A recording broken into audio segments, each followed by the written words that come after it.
Hola, buenas noches. Mi nombre es David Santiago Ortegón y estoy en el curso 602. Aquí estoy con mi mamá, donde vamos a hacer una entrevista sobre una lectura que se llama La Apología de Sócrates.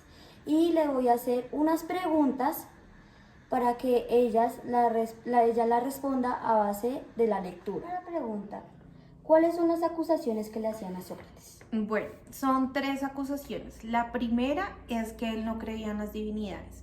La segunda, que él corrompía a los jóvenes, pero pues eso no se dio porque él nunca, ni los padres, ni los discípulos de él pusieron como una queja sobre él. Y la tercera es de inducir nuevas divinidades, ya que él buscaba la naturaleza del daimon, que es el dios, y en base a ellos pues creía o da a conocer unas nuevas creencias en la ciudad. Bueno, aquí está la primera pregunta. La segunda pregunta: según el contexto de Sócrates, decía que se estaba viviendo político, social, religioso y, Y económico. y económico. Bueno, pues en la filosofía Sócrates fue un revolucionario de la filosofía, ya que él creía que la filosofía era como una guía de vida para el hombre, eh, y para tener conciencia del bien y el mal.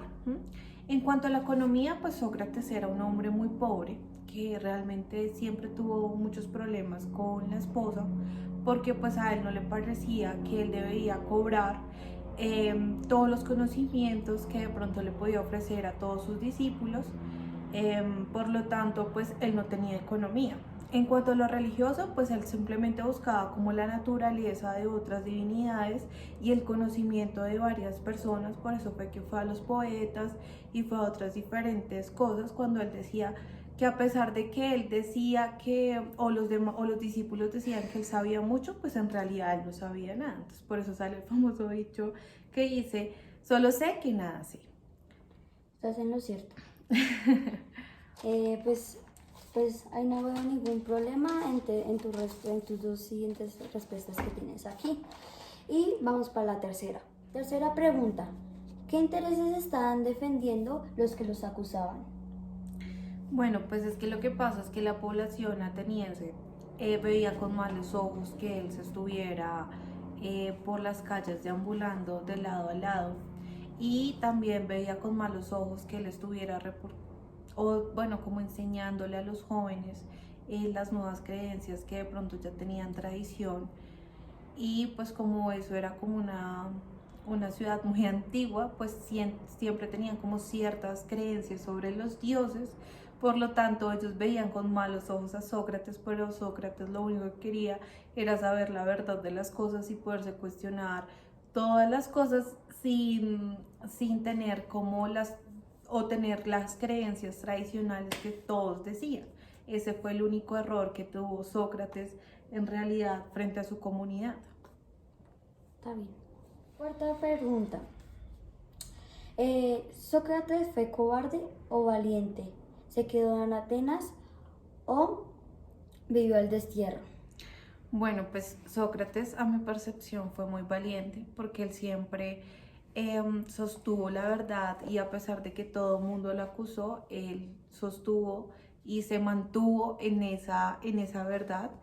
Él decía que pues de todas formas ya lo condenaban a la muerte, pues que era la muerte, él no le tenía miedo a la muerte porque sencillamente nadie sabía qué era detrás de la muerte, y que él no iba a dejar que le pusieran la condena del desterramiento de ateniense, porque él sabía que si se iba a otras tierras iba a seguir divulgando sus creencias y iba a seguir teniendo como ese don de enseñarle a los demás. Entonces sabía que iban a seguir persiguiéndolo si lo sacaban al otro lado.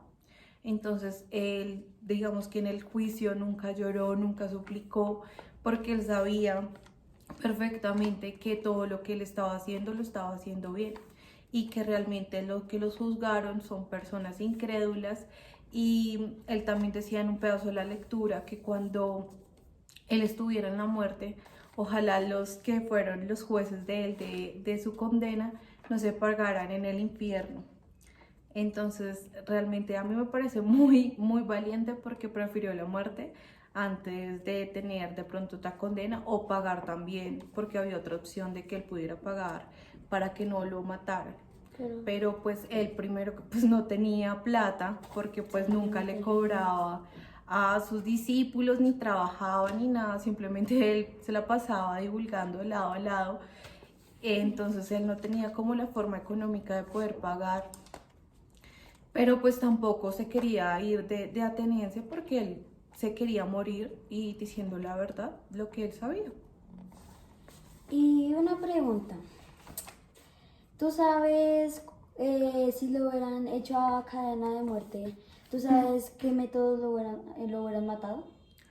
Pues lo que pasa es que en ese tiempo pues lo que hacían era ahorcarlos, pero en otras ciudades habían que cuando los condenaban tenían más días, tenían más días después del juicio para hacerle pues ya la forma de matarlos, ¿sí? Pero en ese juicio allá en Atenas solamente digamos que era el juicio y de una vez lo mataban. Pero entonces después, bueno, ahorita les respondo otra pregunta, que es la siguiente. Y él prefirió quitarse la vida antes de que lo vieran llorando y suplicando, porque obviamente, pues, a pesar de no tener miedo hacia la muerte, porque pues es desconocida y nadie sabe si es transitorio, si de pronto él va a vivir otras cosas, claramente no se quería morir. ¿M? Entonces, él prefirió quitarse la vida. Gracias. Quinta pregunta. ¿Cuántos litros de cicuta tomó Sócrates sabiendo que era un veneno? Bueno, pues él simplemente se tomó una copa de cicuta y eso fue lo que le provocó la muerte a Sócrates. Ok. Esta pregunta.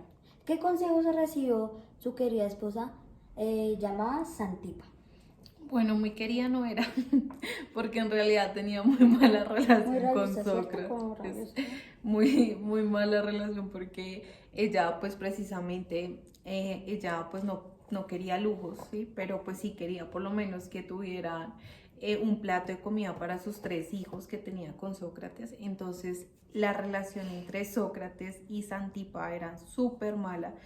Pero lo que pasa era que Sócrates era un hombre muy pasivo y Santipa era una mujer muy agresiva. Entonces siempre le decía cosas, lo insultaba, pero Sócrates nunca le respondía. Si veía que ya Santipa era como muy pesada, como ya en la relación entre ellos dos, él prefería irse, pero pues nunca le levantó la voz ni nunca le faltó al respeto a Santipa. Las últimas palabras que le dijo antes del juicio era que eh, era que él ya había creado muchos enemigos y que los golpes de la injusticia llegan sin avisar. Y pues realmente eso es como unos puntos suspensivos porque pues a él nunca de pronto, a pesar de tener tantos años dando pues charlas, nunca esperó que a él lo fueran a condenar y menos a la muerte por simplemente indagar más allá de lo que ya estaba estipulado en esa ciudad. ¿Y tú sabes por qué también fue una causa la muerte de Sócrates por su esposa? O sea, la muerte de su esposa, la muerte de Sócrates fue causa también por su esposa. Pues yo leí en un pedazo que la esposa lo acusó también a él ante un tribunal porque él no respondía por sus hijos ni por la manutención de pronto que él tenía que tener frente a la responsabilidad de un hogar, pero finalmente pues Sócrates no le puso mucha atención y ese juicio pues quedó en veremos y nunca le dieron sentencia, pero pues que ella tuviera algo que ver con la muerte, no. Ok. Y hasta aquí termina la entrevista y les doy un chao. Chao.